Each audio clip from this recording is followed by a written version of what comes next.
আল্লাহর নবী আবার ডাক দিলেন, হে মুআজ তুমি শুনো। মুআজ বললেন, হে আল্লাহর নবী আপনি আমাকে বলেন, আমি উপস্থিত আছি, আপনি কি বলবেন বলতে চান।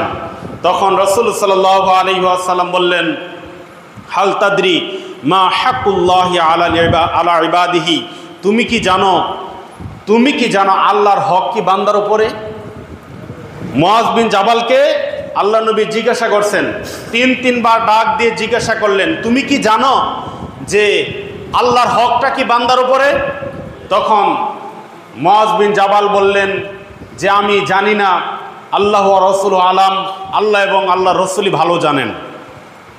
রাসূল সাল্লাল্লাহু আলাইহি ওয়াসাল্লাম প্রশ্ন করে আবার নিজে উত্তর দিলেন, আল্লাহর হক হচ্ছে বান্দার উপরে আইয়া আবুদুহু ওয়ালা ইউশরিকু বিহি শাইআ, আল্লাহর ইবাদত করবে বান্দা এবং আল্লাহর সাথে শিরিক করবে না।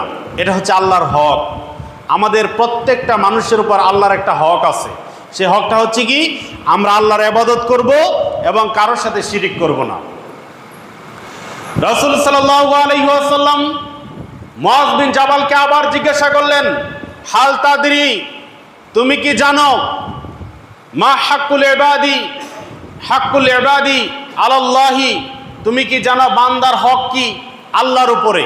এবার আল্লাহ নবী বললেন যে তুমি কি জানো বান্দার হকটা কি আল্লাহর উপরে? তখন মুআজ বিন জাবাল বললেন, আল্লাহ ওয়া রাসূলু আলাম, আল্লাহ এবং আল্লাহর রাসূলই ভালো জানেন।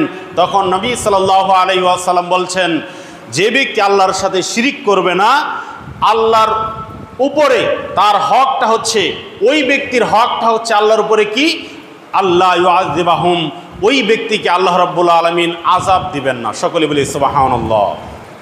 অর্থাৎ আমরা যদি আল্লাহর হক সঠিকভাবে আদায় করতে পারি, আল্লাহর হককে আল্লাহর ইবাদত করব, আল্লাহর সাথে শিরিক করব না, এই হক যদি আমরা আদায় করতে পারি, তাহলে আল্লাহ রাব্বুল আলামিন আমাদের হক আদায় করবেন। সেটা কি? সেটা হচ্ছে তিনি আমাদেরকে আযাব দিবেন না, তিনি আমাদেরকে জান্নাতে প্রবেশ করাবেন।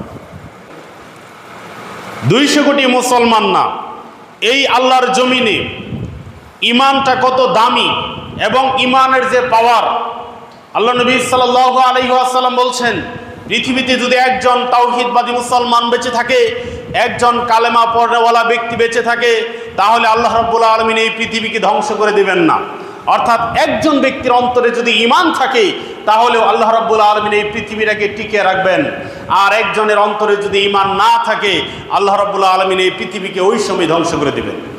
তার মানে ঈমানের দামটা আল্লাহর কাছে কত বেশি, ঈমানের পাওয়ার কত বেশি। সম্মানিত হাজিরিন, বলছিলাম যে আল্লাহ রাব্বুল আলামিন এই পৃথিবীটাকে টিকিয়ে রেখেছেন শুধুমাত্র ঈমানদারের ঈমানের জন্য।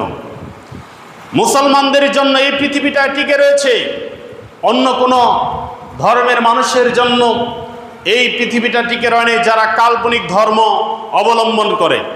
সম্মানিত হাজিরিন, বলছিলাম শিরিক হচ্ছে ক্ষমার অযোগ্য অপরাধ। অর্থাৎ কারো আমলনামায় যদি শিরিক থাকে আর ওই অবস্থায় যদি তার মৃত্যু হয়ে যায়, তাহলে তার আর কোনো রক্ষা নাই, সে ব্যক্তি জাহান্নামী হবে। রাসূল সাল্লাল্লাহু আলাইহি ওয়াসাল্লাম একটি হাদিসের মধ্যে সুন্দরভাবে বর্ণনা করেছেন।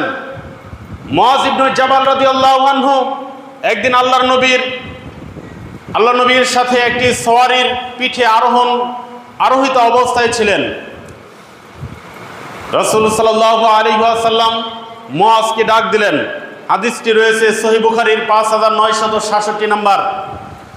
আল্লাহ নবী সাল্লাল্লাহু আলাইহি ওয়াসাল্লাম মুআজকে ডাক দিলেন। মুআজকে ডাক দিয়ে বলেন, হে মুআজ। আল্লাহ নবীর ডাকের প্রত্যুত্তরে তিনি বললেন, লাব্বাইক সাআদাইক, হে আল্লাহ নবী আপনি বলেন, আমি উপস্থিত আছি। আল্লাহ নবী আবার তাকে ডাক দিলেন, হে মুআজ। মুআজ বললেন, হে আল্লাহর রাসূল আমি উপস্থিত আছি, আপনি কি বলবেন বলতে চান?